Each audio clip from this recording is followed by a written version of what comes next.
Talking about Luis Alvarez right now, Congresswoman Carolyn Maloney is an ardent supporter of first responders just like him, and so much so that she can be seen wearing her oversized FDNY jacket everywhere, from Capitol Hill to the Met Gala, in fact. Congresswoman Maloney stopped by this morning to talk to us right before you're headed off to Luis Alvarez's funeral today. And again, wearing the jacket as a true symbol of the fight for these first responders. Thanks for being with us today. Well, thank you, Betty, for having us, and thank you for having a tribute to Luis Alvarez. He deserves it. He is a true hero, and he's a big part of passing this bill. Absolutely. So let me ask you, when was the last time you spoke with him? The last time I spoke to him was before the hearing, during the hearing, and after the hearing. And I must tell you, it's the only time in my life that I have seen a standing ovation for someone who has testified. He gave such a heartfelt, meaningful presentation, so humble. He said he was lucky to have lived to get 69 chemotherapy treatments and to be with his family. It was very heartfelt and very moving, and some people were crying, and he got a standing ovation. Understandably so. So let's talk about his fight for this 9/11 Victim Compensation Fund. So far, it's been increasing by the day. It seems it's 330 now co-sponsors of this bill. Do you expect it to pass? I absolutely do. It's my goal to pass it in July. We have so many co-sponsors. We have over 330, and 85 of them are Republicans, so it's truly a very strong, deep bipartisan bill. We have a commitment from Leader Hoyer to bring it to the floor for a vote in July, and Leader McConnell in the Senate made a pledge when he got the badge of Luis Alvarez, when some of his friends brought it to him and asked him to pass it.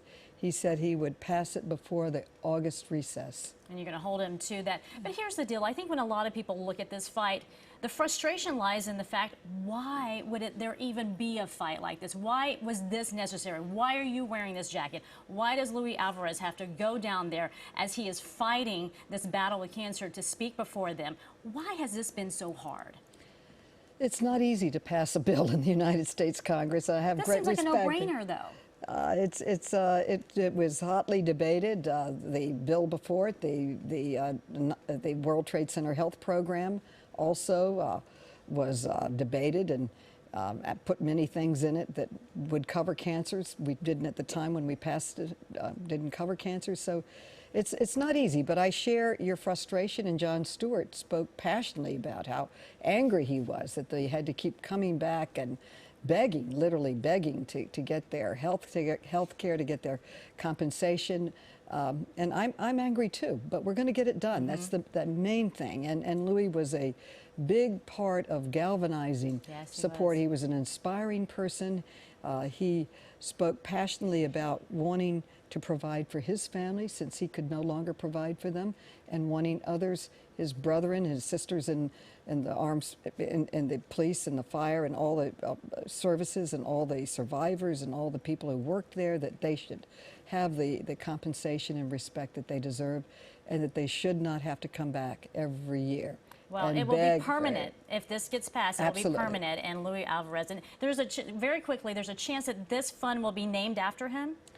Well, there's a movement for it, and I certainly would support it, but there's a coalition of us that have worked together, and we need to get everybody's buy-in and everybody's approval. But he is a hero, and he said his goal and his legacy was to pass this bill and make it permanent.